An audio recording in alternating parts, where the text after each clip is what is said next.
คนวันนี้เราจะมาซ่อนวิธีการต่อโฆษณาเนาะสำหรับผู้ใดที่ว่าเข้าไป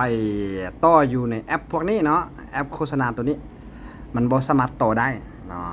วิธีก็เอาไปเข้าไปต่อใน Chrome คล้ายคือกับอยู่ในมืออยู่ในคอมพิวเตอร์เด้อเข้าไป Chrome เนาะสำหรับผู้ใดที่ยังบ่ทันมีก็ให้โหลดเข้ามาเลยแอปตัวนี้เลยเจ้า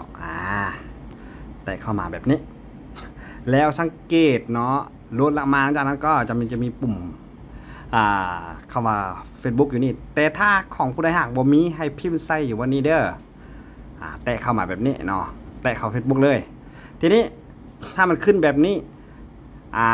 ถ้าขึ้นแบบนี้แม่นให้สลับให้เฮ็ดหน้าตาให้คล้ายคือกับคอมเนาะวิธีให้คลิกไปที่ตัว3ขีดนี่เนาะแตะตัวนี้เลยแตะปุ๊บแล้วก็เลื่อนลงมาไปเลือกตัวนี้เนาะขอคำว่าเวอร์ชันเดสก์ท็อปตัวนี้แต่ถ้าเป็น iPhone เนาะถ้าเป็น iPhone เนี่ยมันจะเป็นลูกศรชี้ขึ้นอยู่บน3จำเมื่อกี้นะแตะตัวนี้เนาะมันจะเป็นแบบนี้แต่ถ้าแตะแล้วมันยัง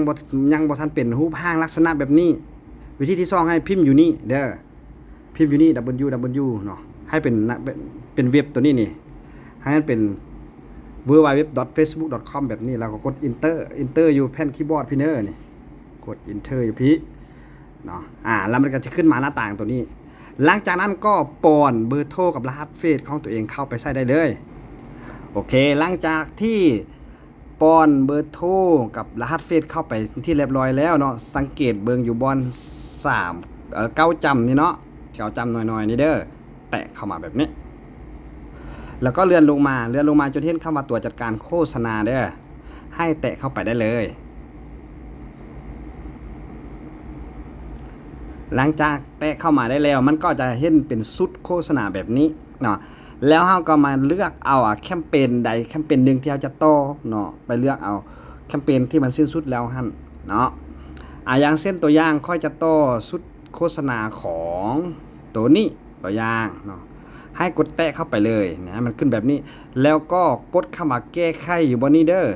กดคำว่าแก้ไขอยู่บนนี้หรืออยู่บนนี้ก็ได้คำว่าแก้ไขอยู่บนนี้ก็ได้นะกดใส่ได้เลยกดปึ้งปึ๊บทีนี้มันขึ้นมาแบบนี้เนาะมันจะมีอยู่3อันเนาะก็คืออันนึงจะเป็นส่วนตัวนี้มันเป็นส่วนของเราจะใช้งบประมาณส่วนที่2ก็คือส่วนของระยะเวลาที่เราจะต่อไปเนาะสิ่งแรกที่เราจะต้องเฮ็ดก็คือเพิ่มงบก่อนแล้วจึงเผยแพร่เด้อให้ไปต่องบประมาณเนาะไปเติมงบประมาณอยู่นี้อยู่วันนี้ใส่งบประมาณสมมุติว่าเจ้า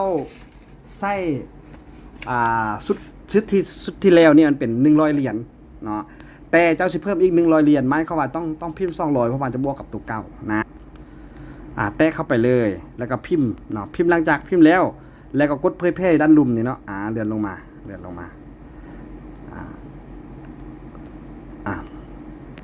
เห็นบ่ตัวลุ่มเข้ามาเผยแพร่อยู่ลุ่มพี่นี่อยู่บนนี้เข้ามาเผยแพร่ให้กดเผยแพร่ตัวนี้ก่อนเนาะหลังจากกดเผยแพร่ตัวนี้แล้วให้ไปตัวที่2เนาะไปตัวที่2เนี่ยมาแตะอยู่ตัวนี้ก็ได้นะตัวที่2นี่หรือจะไปแตะอยู่พี่ก็ได้นี่เข้ามาสุดโฆษณาอันเป็นอันเดียวกันเลยเนาะก็ไปเลือกได้เลยไปเลือกเติบโอเคหลังจากนั้นก็มาแก้ไขอยู่บนนี้เนาะเนี่ยนะอยู่บนนี้มือสิ้นสุดเนาะไปแตะใส่มือสิ้นสุดนี้แล้วก็กำหนดเลยสมมุติเราจะกำหนดวันที่31เนาะแล้วก็เลื่อนลงมาลุ่มสุดเนาะจะมีคำว่าเผยแพร่เนาะอยู่ลุ่มเนาะโอเคบนเผยแพร่อยู่ลุ่มสุดพี่เห็นบ่เขาเผยแพร่แล้วก็ปล่อยตัวนี้ไปเลยแสดงว่าเจ้าต่อเวลาละเนาะแล้วเพิ่มงบแล้วก็ปล่อยเวลาสิ่งแรกก็คือเจ้าต้องไปเพิ่มงบก่อนเนาะถ้าเจ้ายังบ่เพิ่มงบมันจะต่อเวลาบ่ได้เนาะเพิ่มงบก่อนแล้วเผยแพร่แล้วจึงไปแก้ไขอยู่วันนี้เพราะว่าแอปตัวจัดการโฆษณานะ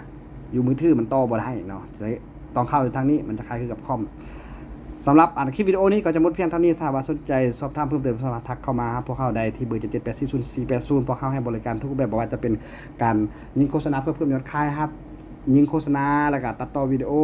ครับแก้ไขปัญหา Facebook บอกว่า Facebook ที่จำกัดแฟนเพจที่จำกัดหรือปัญหาต่างๆและยังครับสอนยิงโฆษณาเนาะ ครับดูแลเพศรายเดือนหลายอย่างที่ว่าครับเนาะก็เอาเฟซบุ๊กเลยเนาะสำหรับผู้ใดที่มาสนใจสอบถามเพิ่มเติมก็ทักเข้ามาได้เลยเพราะเรายินดีให้คำปรึกษา